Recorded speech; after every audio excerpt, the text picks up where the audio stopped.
Hi అండి. ఈరోజు మనం గ్రూప్ 2 ఎస్ఎన్‌టి ఓకేనా? సెకండ్ యూనిట్ అయితే పూర్తి చేసుకున్నాం. ఇప్పుడు థర్డ్ యూనిట్ అయితే స్టార్ట్ చేస్తున్నాం.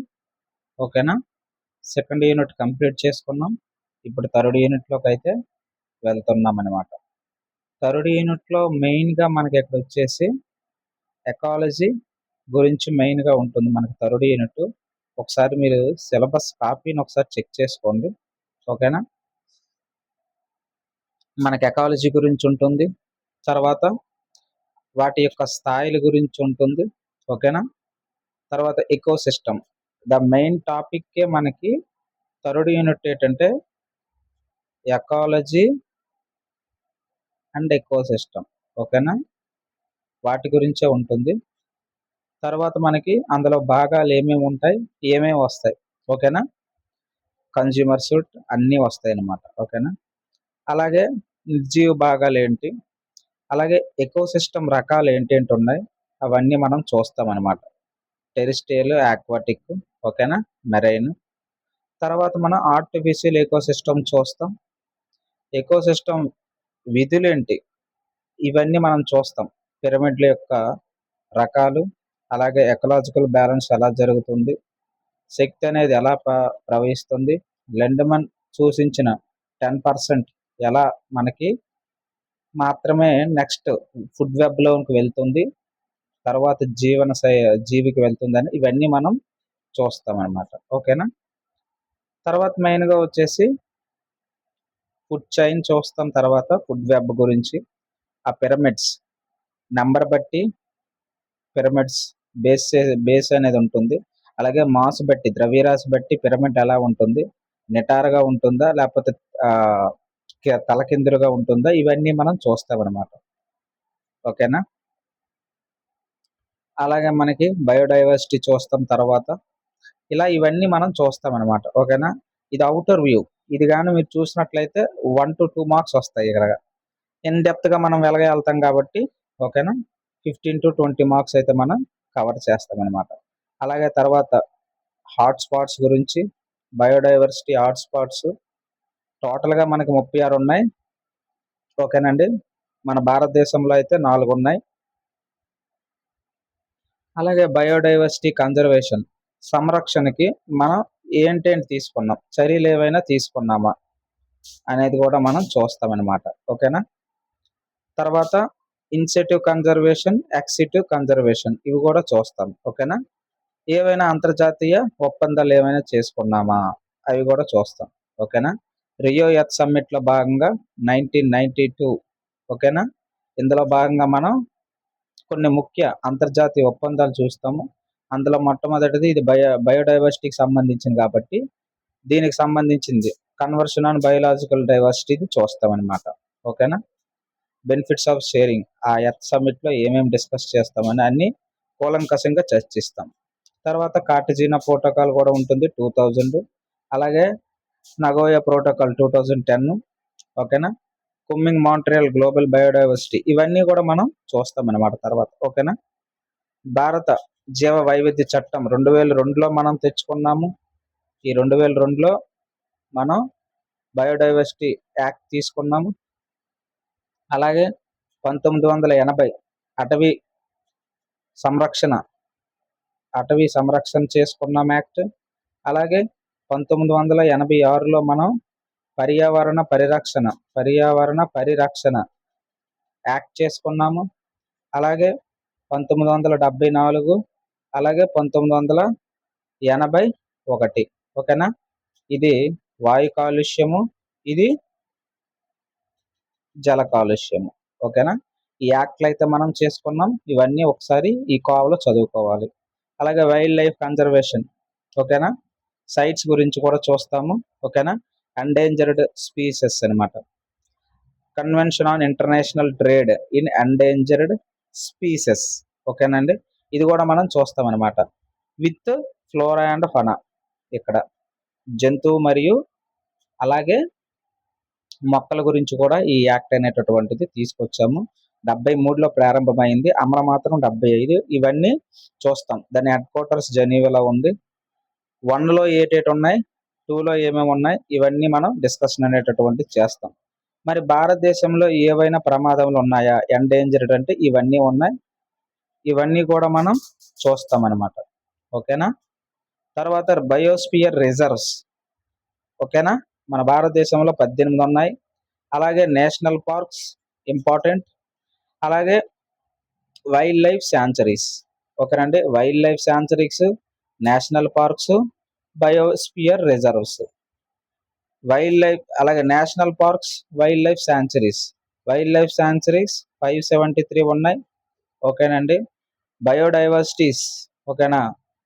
అలాగే వైల్డ్ లైఫ్ శాంక్చురీస్ అయిపోయింది. బయోస్ఫియర్ రిజర్వ్స్ ఆల్రెడీ ఇక్కడ చూసాం 18 ఉన్నాయి ఇవి. అలాగే ఇది ఇంకోటి ఏంటి, నేషనల్ పార్క్స్ 107. ఇలా ఇవన్నీ మనం చూసుకోవాలన్నమాట. వైల్డ్ లైఫ్ కన్జర్వేషన్ ఏంటంటే టైగర్ గురించి 1973లో తీసుకొచ్చాం. ఎలిఫెంట్ అయితే 92, అలాగే వల్చర్, అలాగే క్రొకోడైల్, స్నో లెపర్డ్, మంచు చిరుత ఇవన్నీ చూస్తామన్నమాట ఇందులో భాగంగా. ఫారెస్ట్ కన్జర్వేషన్ యాక్ట్ చెప్పాను కదా 1980లో తీసుకొచ్చాం. ఓకేనా?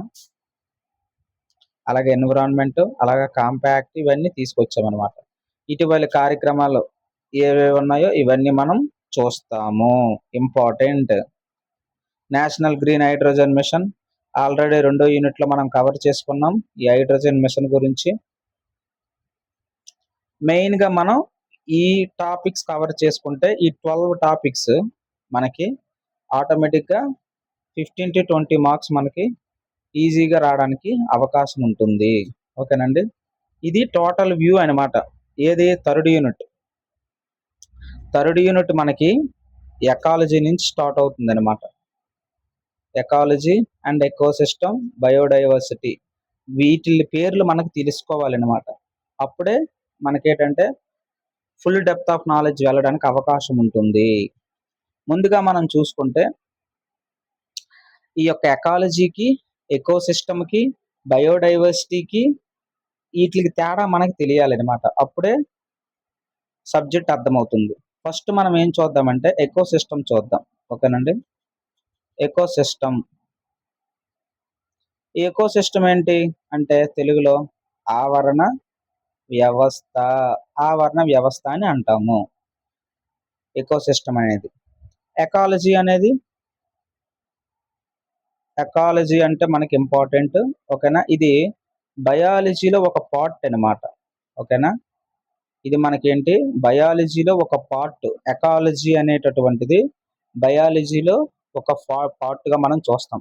ఎకాలజీ అంటే ఏంటి, ఇంపార్టెంట్. ఎకోసిస్టమ్ కూడా ఇంపార్టెంట్. ఓకేనా? ఆవరణ వ్యవస్థ లేదా జీవావరణ శాస్త్రం అని అంటాం అనమాట. ఓకేనా? ఎకాలజీ అనేటటువంటిది ఇంపార్టెంట్. అయితే ఇక్కడ మెయిన్గా మనం వీటి యొక్క పదాలని ఎవరెవరు ప్రవేశపెట్టారు అది కూడా మనకి ఇంపార్టెంట్. ఫస్ట్ టైం మనకి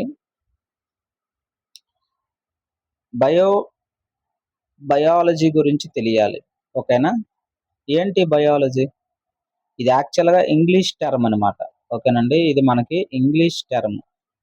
అయితే బయో అంటే మనకు తెలుసు. బయో అంటే ఏంటి, జీవులు అని. ఓకేనా? లేదా లైఫ్. బయో అంటే లైఫ్ అని వస్తుంది. ఓకేనా? ఇది 2 పదాల కలయిక వల్ల మనకి ఏర్పడింది అనమాట. బయోస్ అని, అలాగే లాగోస్ అని. బయోస్ అంటే లైఫ్ అని, లైఫ్ అంటే ఏంటి, జీవుల గురించి. లాగోస్ అంటే శాస్త్రము లేదా అధ్యయనం అనమాట. ఓకేనా? అంటే జీవుల యొక్క అధ్యయన శాస్త్రాన్ని మనము బయాలజీ అని అంటామన్నమాట. ఓకేనండి? ఇది గ్రీకు భాషకు సంబంధించినది. Study of life is called biology అని చెప్పుకోవచ్చు. మరి ఫాదర్ ఆఫ్ బయాలజీ ఎవరుగా మనం చెప్పుకుంటాం? Father of biology. Father of biology ఎవరు? అరిస్టాటిల్. ఎవరండి? అరిస్టాటిల్. ఓకేనా? ఇది మనకు బయాలజీ గురించి. అలాగే మనకి జీవుల గురించి అధ్యయనం చేసే శాస్త్రాన్నే మనము జీవశాస్త్రం అని అనుకున్నాం. మరి జీవులంటే మనకి ఏమేమి ఉంటాయి ఇందులో? జీవులంటే మొక్కలుంటాయి, అలాగే జంతువులు ఉంటాయి. ఓకేనా? మొక్కలు, జంతువులు. మొక్కల్ని మనం ఏమంటాం? ఫ్లోరా. జంతువుల్ని ఫనా అంటాం. అయితే మొక్కల గురించి అధ్యయనం చేసే శాస్త్రాన్ని మనకు తెలుసు బోటనీ అని. జంతువుల గురించి అధ్యయనం చేసే శాస్త్రాన్ని జువాలజీ అని అంటామని మనకు తెలుసు. ఓకేనా? అయితే మొట్టమొదటగా ఫాదర్ ఆఫ్ బోటనీ ఎవరినంటాం? Father of botany. Father of important, చాలా ఇంపార్టెంట్ అండి. ఈ పదాలన్నీ మనకి ఇంపార్టెంట్. ఫాదర్ ఆఫ్ బోటనీ ఎవరు? థియోఫ్రాస్టస్. ఫాదర్ ఆఫ్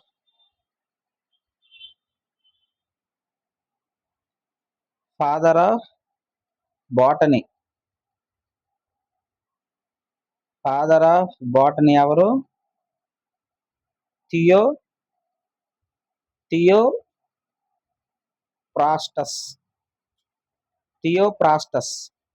మరి ఫాదర్ ఆఫ్ జువాలజీ మనకు తెలుసు, అరిస్టాటిల్.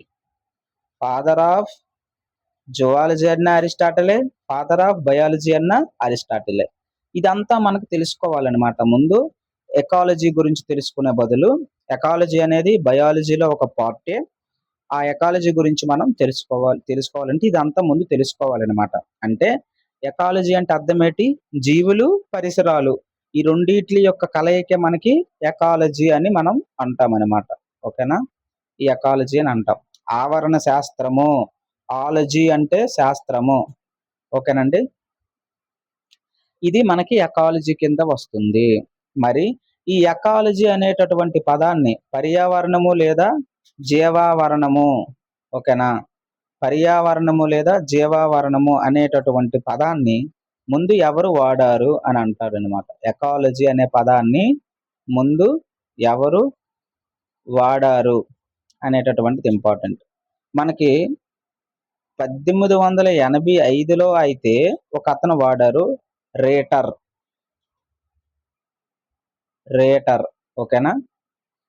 రెండోసారి ఓడింది ఎవరంటే 1886లో మనకి హెకిల్.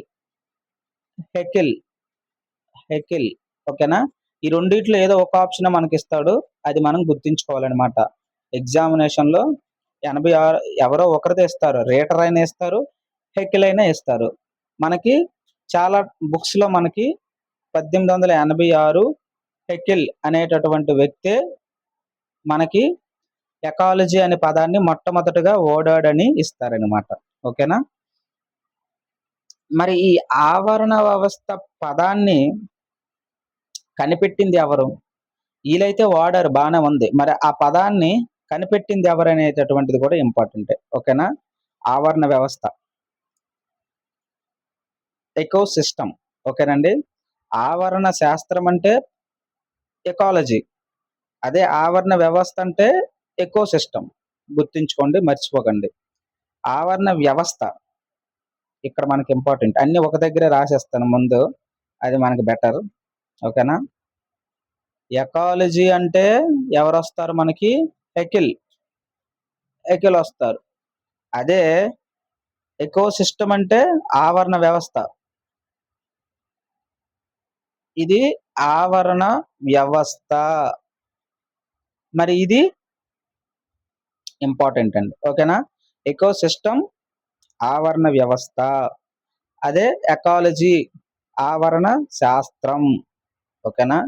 ఇది ఆవరణ శాస్త్రం లేదా జీవావరణ శాస్త్రం అంటాం.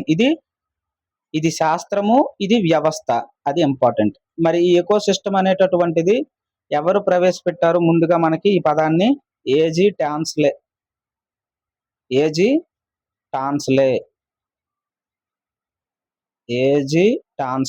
అనే వ్యక్తి ఎకో సిస్టమ్ అనే పదాన్ని కనిపెట్టారు.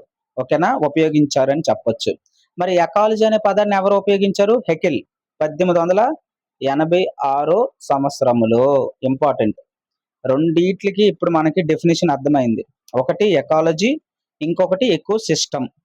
ఓకేనా? ఎకాలజీ అంటే ఇది, ఈ ఎకాలజీ అంటే అర్థం ఏమిటండి?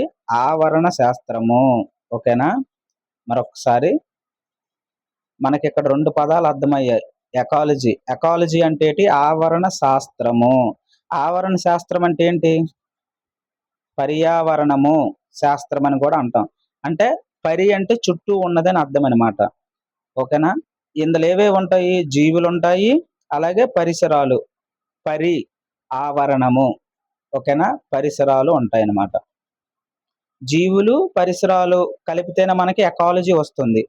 ఆవరణ శాస్త్రం వస్తుంది. అదే ఎకోసిస్టమ్ అనేటటువంటిది అందులో భాగం అనమాట. ఇది వేరు.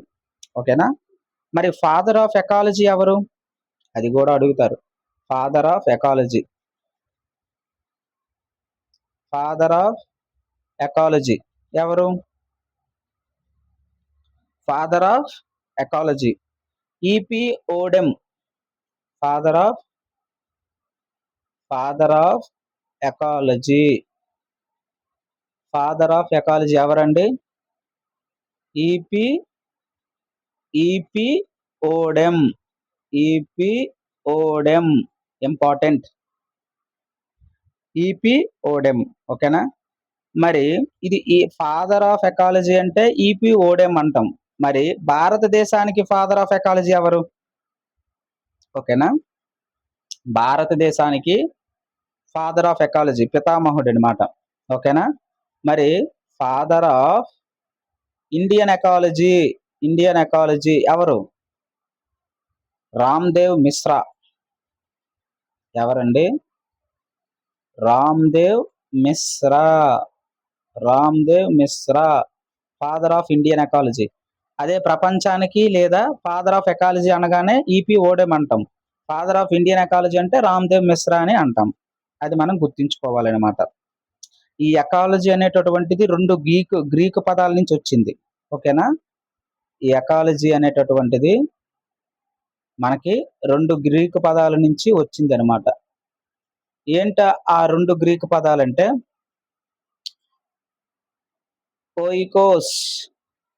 ఓయికోస్ అంటే ఏంటి? ఇల్లు లేదా నివాసము. ఓకేనా? ఇల్లు లేదా నివాసము లేదా గృహము అని అంటాం. ఓయికోస్. లాగోస్ అంటే మనకు తెలుసు, అధ్యయనము లేదా శాస్త్రము అంటాం. అంటే ఇల్లులు లేదా నివాసము లేదా గృహాల గురించి అధ్యయనం చేసే శాస్త్రం అనమాట ఎకాలజీ అని మనం గుర్తుపెట్టుకోవాలి. మొత్తానికి ఇక్కడ మనకి 2 పదాలు అర్థమయ్యాయి. మొక్కలు, జంతువులు ఈ 2 కూడా మనకి ఇంపార్టెంటే. ఓకేనా? ఈకోసిస్టమ్‌లో అవన్నీ భాగమేననమాట. ఓకేనండి? జీవులు మరియు వాటి యొక్క పరిసరాలకు సంబంధించినటువంటిదే మనకి ఎకాలజీ ఆవరణ శాస్త్రము అని అంటాము. అది గుర్తుంచుకోండి. ఓకేనా? మొట్టమొదటగా 1885లో అయితే రీటర్, 86లో అయితే హెకెల్ ఈ యొక్క పదాలని ప్రవేశపెట్టారనమాట ఎకాలజీకి సంబంధించి. అదే ఆవరణ వ్యవస్థ ఎకోసిస్టమ్ గురించి అయితే మనకి ఏజీ టాన్స్లే గుర్తుంచుకోండి. ఓకేనా? మరి ఇక్కడే జీవావరణ పిరమిడ్స్ ఎవరు కనిపెట్టారు? వాళ్ళే ఈయన అనమాట. ఓకేనా?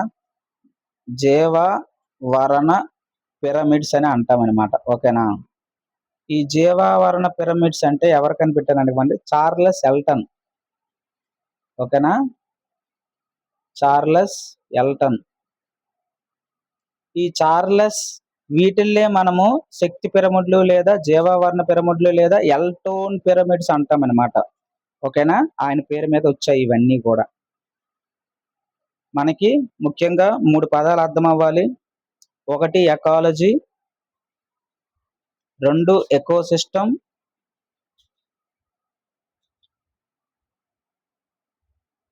ఈ 2 మనకు తెలిస్తే సరిపోతుందన్నమాట. ఫాదర్లు ఎవరు, అలాగే పదాలని కనిపెట్టింది ఎవరు, అది మనకు తెలుసుకుంటే సరిపోతుంది. అలాగే స్ట్రక్చర్ అడుగుతాడు మనకి. ఈ దేనికైనా, జీవులకైనా, ఎవరికైనా ముందు మనకేంటి? సెల్ అనేటటువంటిది ఇంపార్టెంట్. కణం. మరి ఈ కణం నుంచే మనకేమొచ్చింది? కణజాలం. ఓకేనా? ఈ కణజాలం నుంచి మనకేమొచ్చాయి? ఏర్పడ్డాయి? అవయవాలు ఏర్పడ్డాయి. అంతే కదా? మరి ఈ అవయవాల నుంచి మనకేం ఏర్పడ్డాయి? అవయవాల వ్యవస్థ. అంటే ఏంటి? ఇవన్నీ కలిపి అనమాట. గుండె ఇవన్నీ కలిపి. అవయవాల వ్యవస్థ ఏర్పడింది. మరి ఈ అవయవాల వ్యవస్థ కలిపితే ఏమవుతుంది? ఒక జీవి ఫార్మేషన్ అవుతాడు. ఒక జీవి ఫార్మేషన్ అవుతాడు. మరి ఈ జీవులందరూ కలిస్తే ఏమవుతుంది? జాతి అవుతుంది. కుక్కలన్నీ కలిసాయి ఒక జాతి, కుక్కల జాతి. మానవుడన్ని కలిసారు ఒక మానవుల జాతి. అలా అన్నమాట. మరి జాతి అంతా కలిపితే ఏమవుతుంది? జనాభా అవుతుంది. జాతి అంతా కలిపితే మనకి జనాభా అవుతుంది. మరి ఈ జనాభా అంతా కలిపితే సంఘం అవుతుంది. మరి ఈ సంఘం అంతా కలిపితే ఆవరణ వ్యవస్థ. లెసన్‌లోకొచ్చేసాం. సంఘములంతా కలిపితే ఏమైంది? ఆవరణ వ్యవస్థ. ఆవరణ వ్యవస్థ. మరి ఈ ఆవరణ వ్యవస్థ నుంచి వచ్చేదే మనకి బయోమ్. బయోమ్. మరి ఈ బయోమ్ నుంచి వచ్చేదే తర్వాత ఏముంటది పైన? బయోస్పియర్. బయోస్పియర్. ఇది స్ట్రక్చర్ అన్నమాట. టోటల్ ఎకాలజీకి స్ట్రక్చర్ ఇది మనం చెప్పుకోవచ్చు. ఓకేనా? ఇది మనకి ఇంపార్టెంట్ అండి. అయితే యూనిట్‌లోకి యూనిట్ 3కి వెళ్ళేటప్పటికి మనము కొన్ని పదాలు మనకు తెలియాలన్నమాట. ఈ మూడో యూనిట్‌లో కొన్ని పదాలను మనం ఉపయోగిస్తాం. ఆ పదాలకి అర్థం తెలిస్తేనే యూనిట్ అర్థమవుతుంది. అటువంటివి కొన్ని చూద్దాం. ఓకేనా? ఎండమిక్ అంటాం. ఎండమిక్, అలాగే ఎండేంజర్డ్, అలాగే ఎక్స్టింక్ట్. ఎక్స్టింక్ట్ ఈ 3 ఇంపార్టెంట్. ఎండమిక్ అంటే అర్థం ఏమిటి? అంటే ఇవేంటంటే ఒక ప్రాంతానికి మాత్రమే పరిమితమైనవన్నమాట. అటువంటి జీవులని ఎండమిక్ స్పీసీస్ అంటామన్నమాట. ఎండమిక్ జాతులు అంటాం. ఉదాహరణకి కంగారో ఉంది. అది ఆస్ట్రేలియాకి మాత్రమే సంబంధించిందన్నమాట. అవి ఎండమిక్ స్పీసీస్. ఇంకెక్కడ ఉండవవి. అలాగే కేవ్ పక్షి ఉంది. అలాగే అది న్యూజిలాండ్‌కి సంబంధించింది. అలా అన్నమాట. ఒక్కొక్కటి కంగారో ఉంది ఆస్ట్రేలియా కదా! అలా ఒక ప్రాంతానికి మాత్రమే పరిమితమైనది ఎండమిక్ స్పీసీస్ అంటాం. మరి ఎండేంజర్డ్ స్పీసీస్ అంటే అంతరించిపోవడానికి ఇవి రెడీగా ఉన్నాయని అర్థం. ఎండేంజర్డ్ అంటే ఏంటంటే అంతరించిపోవడానికి రెడీగా ఉన్న స్పీసీస్ అన్నమాట. రెడ్ లిస్ట్‌లోని రెడీగా ఉన్నాయన్నమాట. ఎక్స్టింక్ట్ అంటే అర్థం ఏంటంటే ఒకప్పుడు ఉండేవి, ఇప్పుడైతే లేవు. అంటే ఒకానొక కాలంలో ఒక వెలిగేవన్నమాట. ఎక్స్టింక్ట్ అంటే ఇప్పుడు లేవన్నమాట. వీటిని విలుప్త జాతులు అంటాం. ఎక్స్టింక్ట్ అంటే అంతమైపోయాయి. ఉదాహరణకి డైనోసార్స్. ఇలా మనకి ఈ 3 టెర్మినాలజీ‌ల్ని ఫ్రీక్వెంట్‌గా మనం థర్డ్ యూనిట్‌లో యూజ్ చేస్తాము. గుర్తుంచుకోండి. ఓకేనా?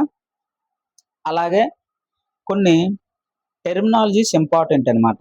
అవి గూడా మనం టెర్మినాలజీస్ ఇంపార్టెంట్. వాటిని కూడా మనం ఒకసారి గుర్తు చేసుకోవాలన్నమాట. ఓకేనండి? ఇవన్నీ గూడా ఇంపార్టెంటే. ఏంటంటే ఆ టెర్మినాలజీ అంటే ప్రతి ఒక్కరికి మనకేంటి ఆవాసం అనేటటువంటిది ఉంటుంది. గృహ. ఓకేనా? ఆవాసము అంటాం. ప్రతి ఒక్కరికి ఆవాసం ఉంటుంది కదా! ఉదాహరణకి మనకి మానవుడు ఉన్నాడు. మానవుడికి ఆవాసం ఏంటి? గృహం. ఓకేనా? అలాగే ఎక్కడ నివసిస్తాయి అనేటటువంటిది. మానవుడైతే గృహంలో నివసిస్తాడు. ఓకేనా? మరి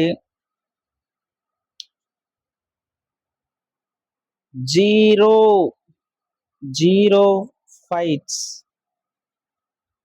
జీరో ఫైట్స్ అంటే జీరో అంటే అర్థం ఏంటి? పేరులోనే ఉంది. ఎడారి అని. ఓకేనా? ఎడారిలో నివసించేవి. ఎడారిలో నివసించే జాతులన్నమాట ఇవి. ఫైట్స్. ఓకేనా? మొక్కలు అంటాం. ఫైటోన్స్ అంటే మొక్కలు. ప్లాంక్టిన్స్ అంటాం. శామోఫైట్స్. శామోఫైట్స్ అంటాం. శామో అంటే అర్థం ఏంటి? ఇసుక. ఓకేనా? అంటే ఇసుకలో ఉండేవన్నమాట. ఇసుకలో నివసించే జీవులు. ఓకేనా? శామో అంటే ఇసుక. జీరోఫైట్స్ అంటే ఎడారిలో మొక్కలు. ఇసుకలో మొక్కలు. ఫైట్స్ అంటే మొక్కలు కదా! ఇసుకలో మొక్కలు, ఎడారిలో మొక్కలు నివసించేవన్నమాట. ఓకేనా? క్రయో, క్రయోఫైట్స్ అంటాం. క్రయోఫైట్స్ అంటే మొక్కలు. ఓకేనా? మరి క్రయో అంటే అర్థం ఏంటి? క్రయో అంటే మంచు. మంచులో నివసించే మొక్కలు. అలాగే లిథియో రాయిపై నివసించే మొక్కలు. లిథియోఫైట్స్ ఇవన్నీ మొక్కలకు సంబంధించి. లిథియో అంటే రాయి. రాయిలో నివసించేటటువంటి జీవరాశులనమాట. ఓకేనా? అలాగే ఇవన్నీ ఫైటా అంటే ఏంటి? మొక్క. ఇవన్నీ మొక్కలకు సంబంధించినవనమాట. ఓకేనండి? అలాగే ఇలా డిఫరెంట్ టైప్స్ అనేటటువంటివి ఉంటాయన్నమాట. అలాగే చెట్లపై నివసించేవి ఏంటి? మనకి చెట్లపై నివసించేవేంటి? ఆర్బిరియాల్. ఓకేనా?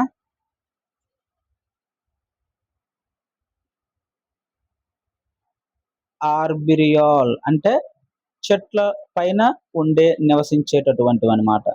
చెట్లపై నివసించే జీవరాశులు.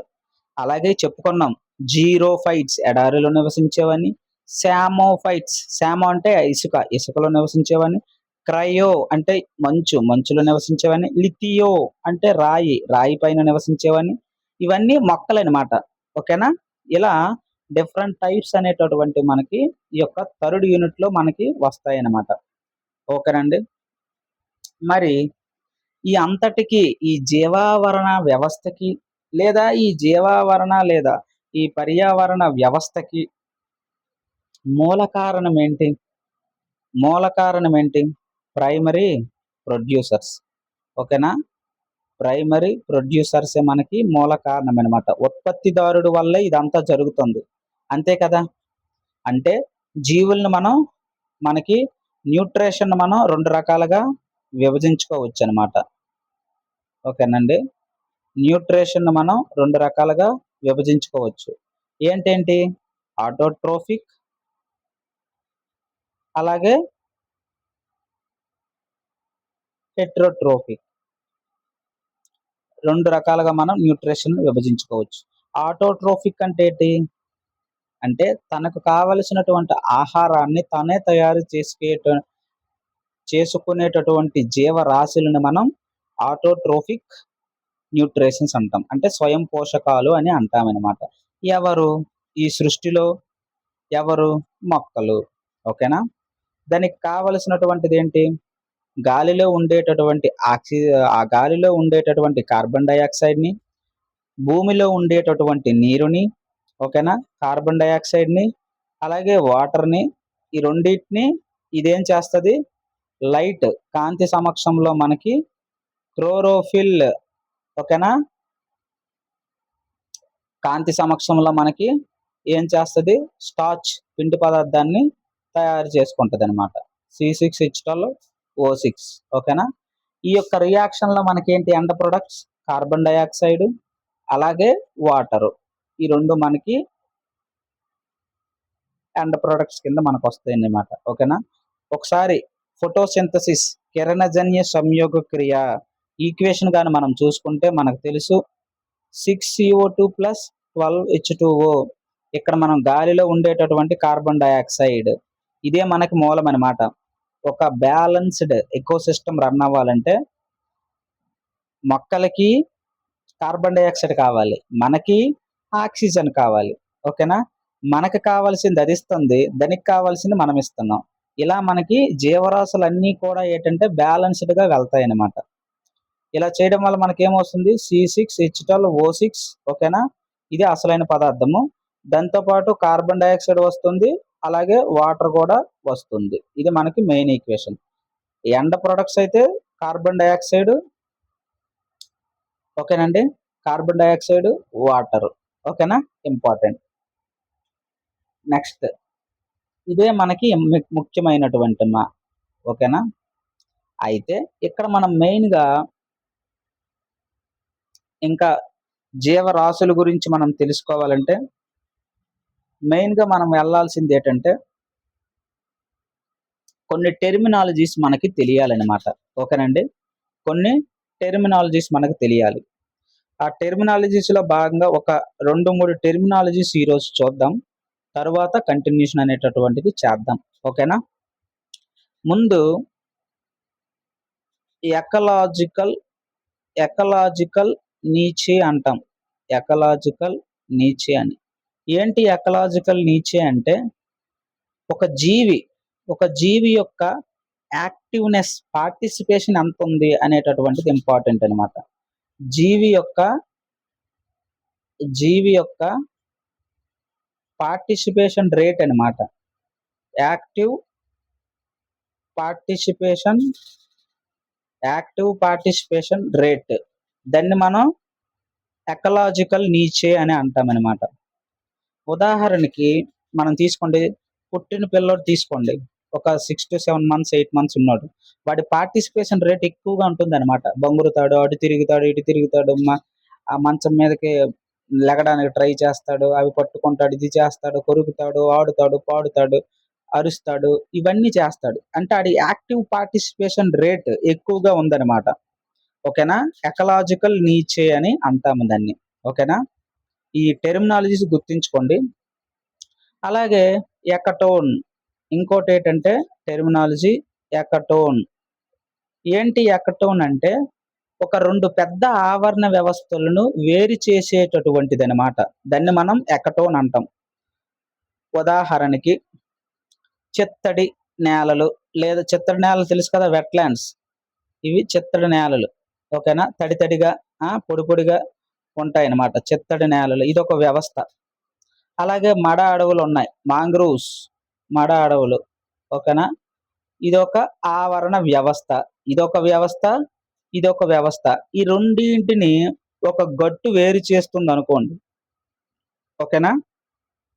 ఇదొక గట్టు అనుకోండి. యువతల చిత్తడి నేలలు ఉన్నాయి, యువతల మడ అడవులు ఉన్నాయి. ఓకేనా? ఈ గట్టు ఏం చేస్తుంది ఇక్కడ మనల్ని? ఇదొక ఆవరణ వ్యవస్థ, ఇదొక ఆవరణ వ్యవస్థ. ఈ 2 ఆవరణ వ్యవస్థలని వేరు చేస్తుందనమాట. ఓకేనా? అటువంటి దానిని ఏమంటాం మనం? ఎకటోన్ అని అంటామనమాట. ఓకేనండి? ఎకటోన్ అని అంటాము. గుర్తుంచుకోండి ఎకటోన్ అంటే. అలాగే ఎకలాజికల్ నీచే గుర్తుంచుకోండి, ఎకటోన్ గుర్తుంచుకోండి. ఓకేనా? తరువాతవి మనం నెక్స్ట్ సెషన్‌లో చూద్దాం. ఓకేనా? థర్డ్ యూనిట్ అండి ఇది, మనము డిస్కషన్ చేస్తున్నాము. సెకండ్ యూనిట్ కంప్లీట్ చేసుకున్నాము. ఒకసారి అందరూ చూడండి, వాచ్ చేయండి. ఛానల్‌ని అయితే సబ్స్క్రైబ్ చేసుకోండి. మంచి కంటెంట్ ఇవ్వడానికి ట్రై చేస్తాను. ఓకేనా? 3 సబ్జెక్ట్స్ అయితే ప్యారలల్‌గా రన్ చేస్తున్నాము. ఓకేనా? ఈ యొక్క 3 సబ్జెక్ట్స్ కూడా ఆల్మోస్ట్ ఫస్ట్ యూనిట్స్‌లోనే ఇంకా ఉన్నాము. ఓకేనా? ఈ మంత్ ఎండింగ్‌కి సెకండ్ యూనిట్, థర్డ్ యూనిట్ ఒక 2-3 యూనిట్స్ కంప్లీట్ అవుతాయి. నెక్స్ట్ మంత్‌కి ఒక 2 యూనిట్స్ కంప్లీట్ అవుతాయి. టోటల్‌గా 90% సిలబస్ అయితే మనకు కంప్లీట్ అయిపోతుంది. ఓకేనండి? ముందుగా ధన్యవాదాలు. ఎవరైతే ఛానల్‌ని సబ్స్క్రైబ్ చేసుకున్నారో వాళ్ళకి ధన్యవాదాలండి. ఓకేనా? అయితే ఇంతవరకు చెప్పుకున్నది ఒకసారి రివైజ్ చేద్దాం. ఏదైతే ఉందో రివిజన్. ఓకేనా? స్టార్టింగ్ ఇంతవరకు మనం ఏం చెప్పుకున్నామో ఒకసారి అది రివైజ్ చేద్దాం. ఓకేనా? ఎకాలజీ చూడండి. ఎకాలజీ అంటే ఏంటి? మొక్కలు, జంతువులు, మైక్రో ఆర్గానిజమ్స్, ఇదే కదా మనం చెప్పుకున్నాం. వీటి యొక్క చుట్టూ ఉన్న పర్యావరణానికి మధ్య ఉండే సంబంధమే అధ్యయనం చేసే శాస్త్రమే మనకి ఎకాలజీ అని అంటాం. 1866లో ఎవరు ప్రతిపాదించారు? Haeckel, Ernst Haeckel. గుర్తుంచుకోండి. అదే 1865లో ఒక అతను ప్రతిపాదించాడు ఈ పదాన్ని. రేటర్. ఎవరండి? రేటర్ అనేటటువంటి వ్యక్తి ప్రతిపాదించాడు. ఓకేనా? మనకు ఆప్షన్‌లో ఇది ఉంటే ఇదే పెట్టాలి. ఓకేనా? అసలు ఈ ఎకాలజీ ఎలా వచ్చింది? ఇప్పుడే చెప్పుకున్నాం. ఓయికోస్ అంటే ఇల్లు, లేదా గృహము, లేదా నివాస స్థలము అని అంటాము. లోగోస్ అంటే అధ్యయనం. అంటే నివాస స్థలాల గురించి అధ్యయనం చేసే శాస్త్రమే ఎకాలజీ అని చెప్పుకున్నాం. ఓకేనా? మరి ఈ ఎకాలజీ యొక్క స్థాయిలు ఇప్పుడు అంతా చెప్పుకున్నాం కదా. కణము, కణం నుంచి కణజాలము, ఇవన్నీ చెప్పుకున్నాం కదా. ఇవన్నిటి నుంచి ఇక్కడి నుంచి స్టార్ట్ అవుతుంది. జీవి నుంచి స్టార్ట్ అవుతుందనమాట. మనం జీవి పుట్టక ముందు నుంచి కూడా మొదలుపెట్టి చెప్పుకున్నాం. కణం నుంచికొచ్చామనమాట. జీవి స్టార్ట్ అయింది. జీవులన్నీ కలిపితే జనాభా జీవ సముదాయం అవుతుంది. ఈ సముదాయాలన్నీ పర్యావరణం ఫార్మేషన్ అవుతుంది. అదే జీవ మండలం, బయోమ్ చెప్పుకున్నాం. తర్వాత జీవావరణ వ్యవస్థ, బయోస్పియర్. ఇది ఇంపార్టెంట్. ఇంతవరకు ఇది డిస్కషన్ చేసాం. ఓకేనండి, స్టార్టింగ్లో చేసాం. ఎకో సిస్టమ్ కూడా డిస్కషన్ చేసాం. ఎకో సిస్టమ్ గురించి, పర్యావరణ వ్యవస్థ గురించి. అంటే ఏంటి? జీవులు ఉంటాయి, నిర్జీవులు ఉంటాయి. ఈ రెండిటి మధ్య పరస్పరం జరిగే సహజ చర్యే మనకి పర్యావరణ వ్యవస్థ. అంటే పరి అంటే చుట్టూ ఉన్నదనమాట. ఆవరించి ఉన్నది మనకి పర్యావరణం అంటాం. ఉదాహరణకి ఏంటేటి ఉన్నాయి ఆవరించి ఉన్నవి మన చుట్టూ? అడవులు, చెరువులు, నదులు, సముద్రాలు, ఇవన్నీ కూడా ఉంటాయన్నమాట. ఓకేనా? ఇది ఇంట్రడక్షన్ అండి, చూసాము. ఇది నెక్స్ట్ క్లాస్లో చూద్దాం. ఓకేనా? కన్జ్యూమర్స్ గురించి, అలాగే ఉత్పత్తిదారుల గురించి, ఇవన్నీ నెక్స్ట్ క్లాస్లో మనం చూద్దాం అనమాట. థ్యాంక్ యూ అండి. ఛానల్ అయితే సబ్స్క్రైబ్ చేసుకోండి.